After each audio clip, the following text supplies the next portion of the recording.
Hello and welcome to the first episode of the Talking Tech podcast. It's the spookiest day of the year, so what better time to talk about the goblins and ghouls of the cybercrime world and the frightful attacks your business could experience if you don't take your IT security seriously. Today we're talking tech with TSG security expert Grant Campbell, who knows exactly what horrors lie around the corner for businesses taking risks with their security. Hi Grant. Hi there. So there's plenty of tricksters about in the world of cybercrime all year round, but what are the biggest cyber threats to businesses right now?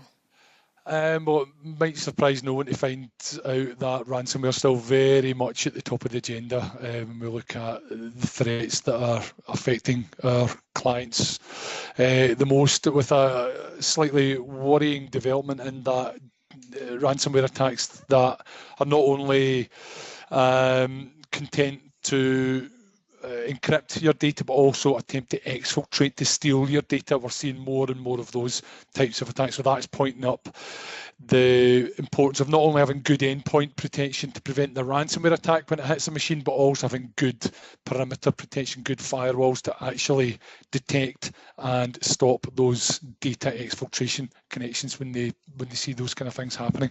And obviously with GDPR coming into effect a few months back in May, that is and should still be very much at the forefront of people's minds. In terms of technology and data security, there's still a lot of people talking about encryption, specifically talking about encrypting data that on devices that can be easily lost and stolen, such as laptops and USB devices, etc. Well, even just in the past year, we've seen a whole host of spine-chilling attacks, but these seem to have affected large organisations. So does it mean that small businesses are less likely to be affected? Actually, no, quite the opposite. It's true. I think the reason we see the bigger the bigger attacks in the media is because those are the ones that are newsworthy. The problem is that many of the attackers perceive the defences that are put in place by small businesses to be lesser than those of the larger businesses. Obviously, cybercrime's rarely been more in the forefront in the news, and rarely in light of big ransomware attacks over the last few years, the advent of GDPR, rarely been more of a hot topic, and as such, the perception is that big business can afford to get the really high-end solutions in place to ensure that their systems and data are safe. But conversely, that small businesses can't, and as such, they are a soft target. And the fact that these attacks are so inexpensive and so easy to deploy means that for example, a scattergun attack, maybe 100 small businesses, could cost very, very small amount of money, and it's very easy to go on the dark web and buy ransomware attacks for as little as a couple of pounds each. So for a very small investment, an attacker could attack a number of small businesses, and if only one or two of those bear fruit, then it's an exercise worth doing from their perspective. So I would urge all small businesses not to fall into the trap of thinking because they're a small business that they're not a target, and realise that actually the flip side is true. But thankfully, top-end security is well within the budget of most small businesses. Well, without even taking technology into consideration, the most obvious and simple lock that any business uses to keep these tricksters out is their passwords for their accounts. How important is it to use strong passwords, and do you have a number one rule to follow when creating passwords? I think if I was to give anyone one piece of advice when they're selecting a password, if the system you in question allows it, a long password.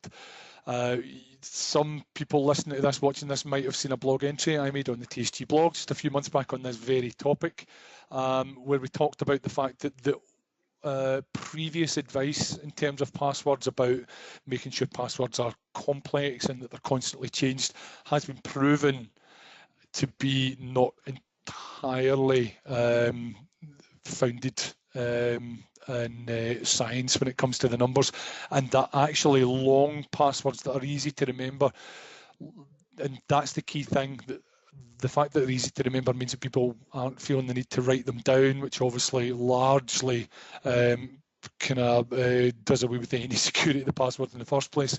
Long passwords, easy to remember, infrequent changes, are certainly the way forward, and we're trying to get that message across. But yeah, if I was to give one piece of advice, it would be, if the system allows it, pick a nice, big, long password that you can remember quite easily.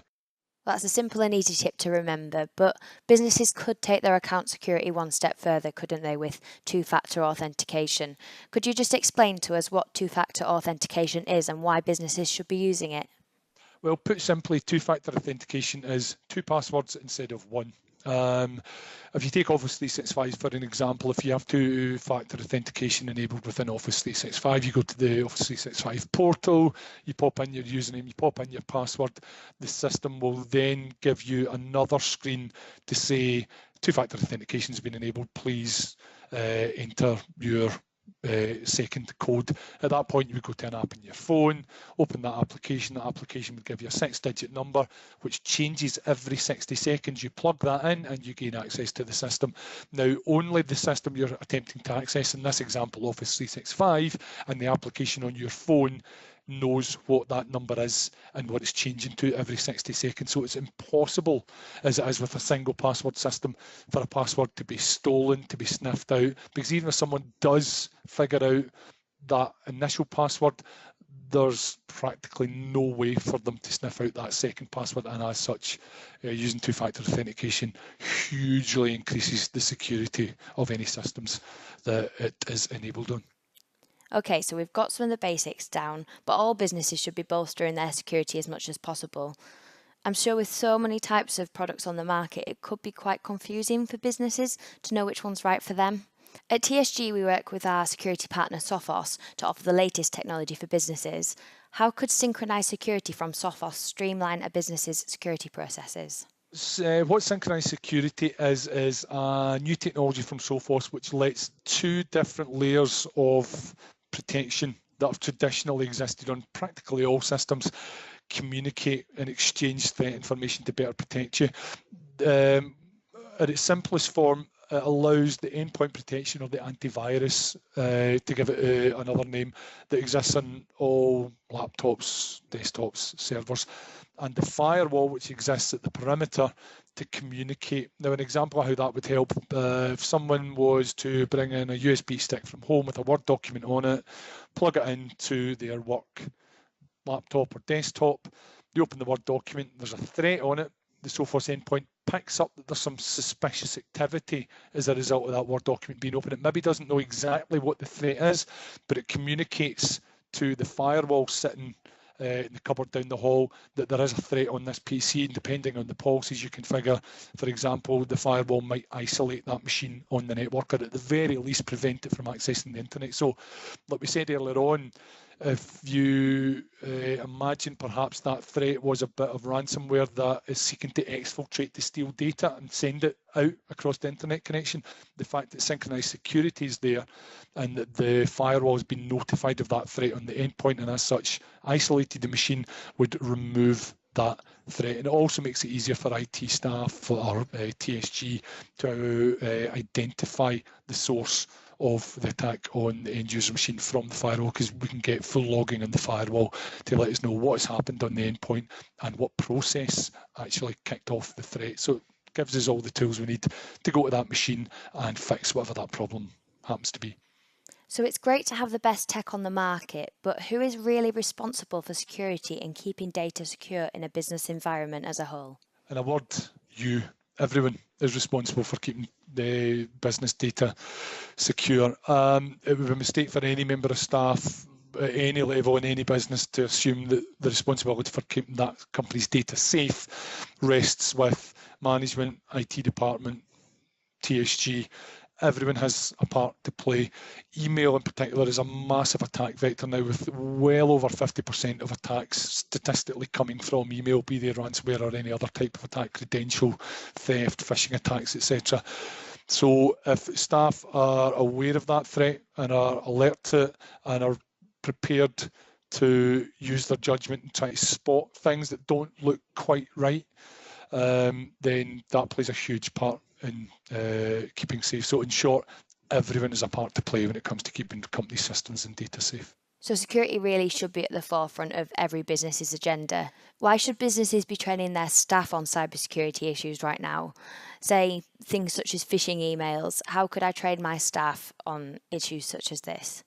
Oh, as I said, the email vector is absolutely the number one vector for threats. If you can train your staff to be able to spot these threats and not to click that link in that email or not to open the attachment in that email, that will go a huge way to lowering attack rates and keeping your systems safe. And there is a product from Sophos called Fish Threat, which can help with that. Now, what Fish Threat does is allow IT departments, TSG, for example, to launch simulated email phishing attacks upon your staff.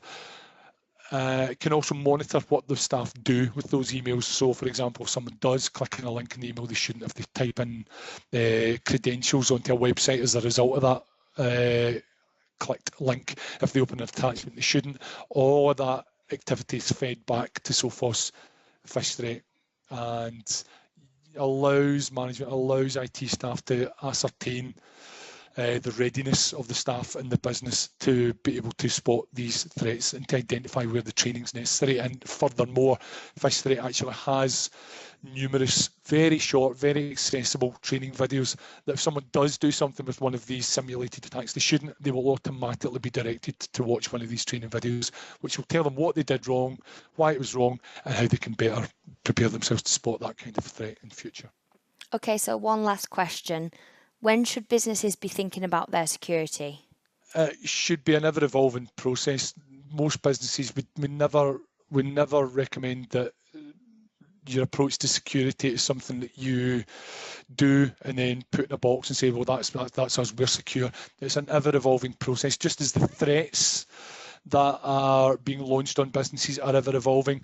Our approach to dealing with those threats also needs to be ever-evolving. So we always advocate that people are constantly revisiting and adjusting and adding to their cybersecurity measures to ensure that they stay safe. Thanks, Grant. That's some great information on business security. And to those listening, hopefully you're a little more equipped to prevent a cybersecurity horror story of your own on Halloween and all year round. Join us next time for more Talking Tech.